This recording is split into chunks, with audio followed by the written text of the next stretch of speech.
নমস্কার বন্ধুরা, আজকে আমি তোমাদের সঙ্গে শেয়ার করব সাবুর পায়েস।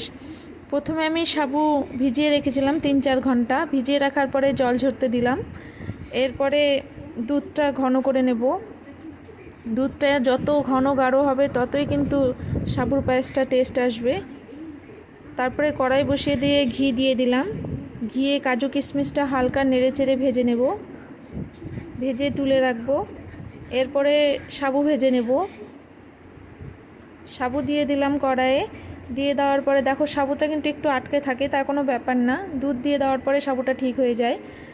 এরপরে কাজু কিশমিশ দেওয়ার পরে একটু নেড়ে চেড়ে ফুটিয়ে চিনি দিয়ে দেবো। তোমরা যেমন মিষ্টি খাবে সেই হিসেবে চিনিটা দেবে। চিনির মধ্যে কটা এলাচ দিয়ে দিলাম, দিয়ে ভালো করে ফুটিয়ে কমিয়ে নেব।